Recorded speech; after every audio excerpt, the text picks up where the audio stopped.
Hello everyone, today we will study one of the most important topic in case of basic electronics, that is BJT. The full form of BJT is bipolar junction transistor.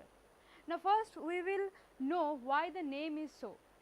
See, I told you the full form of BJT is bipolar junction transistor. Now what is bipolar? What does it mean?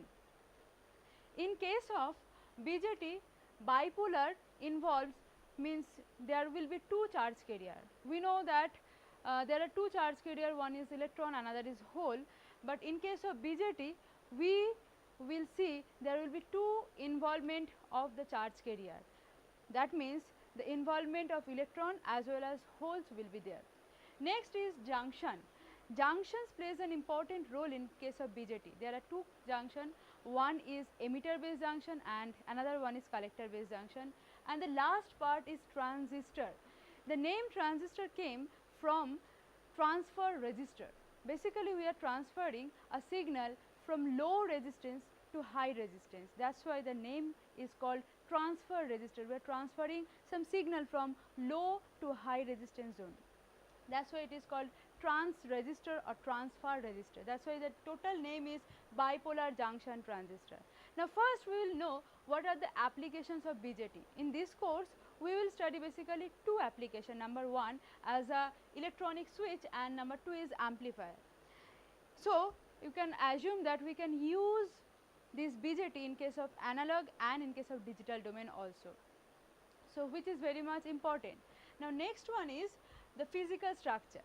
The physical structure we can actually classify this BJT or this amplifier in two types. Number one is NPN transistor, this one is NPN transistor, and number two is PNP transistor. Now what does it mean?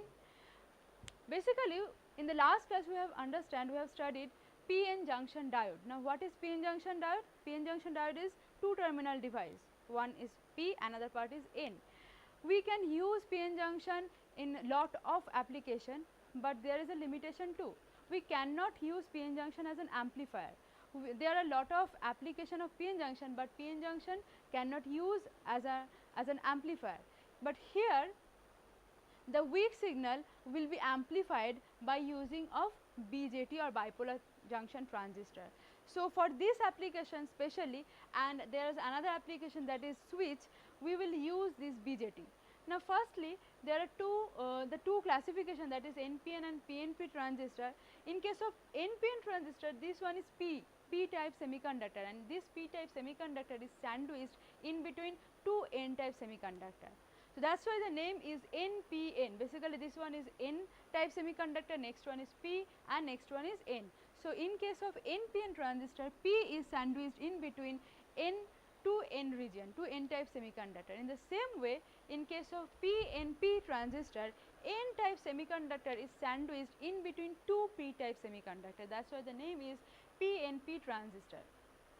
And there are this one is three terminal device, and for this three terminal, three names are also there, three region are also there. First one is emitter, second one is or middle one is base, and the third one is collector.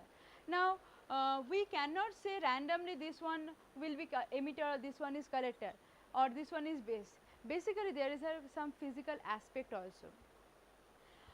The sandwiched semiconductor, that is P type semiconductor, basically called base, and in case of PNP transistor also the sandwich semiconductor, that is N type, that is called base region. But in physical aspect, if we define why this one is, if we define the emitter region and collector region and base region, we will see the size of the collector is large. So according to the physical aspect, the size of collector is large, then the size of the emitter, and the least size is the base size. So if you want to write according to size,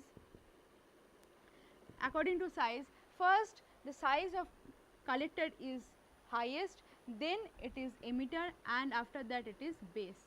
So collector region is the size of the collector region is the highest, then next one is emitter, and the third one is base. In the same way, in case of PNP also, the collector region is highest. So if I draw it properly, the collector region is highest, in size, then the emitter one, and the least size is the base. And if you design this NPN and PNP transistor according to the doping concentration, then according to doping concentration, then the emitter is the highly doped emitter region for both NPN and PNP transistor. The emitter is highly doped, and then the collector and then the base. So, emitter is highly doped, collector is moderately doped, and base is least doped. Not only that, base is the size of the base is least, the size of the emitter is moderate, and the collector size of the collector is the highest, the largest size of the material.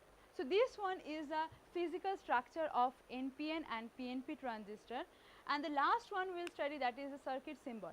Circuit symbol of NPN transistor is this one, and the circuit symbol of PNP transistor. Now, basic thing in case of NPN transistor, it signifies by the arrow. For NPN transistor, the arrow means the direction of the current is from base to emitter, but in the same way the direction of the current in case of PNP transistor is from emitter to base. Now, the question is why? Why should we do the direction in this from base to emitter? Basically, in case of NPN transistor, in case of N, the majority charge carriers are electron. So, when the electron will move from emitter to base, obviously we will get the current in opposite direction. So, we will get the current in P to N, that means from base to emitter. That is why we have denoted by the arrow the current direction from base to emitter. And in the same way, in case of P type, you know, the majority charge carriers are holes.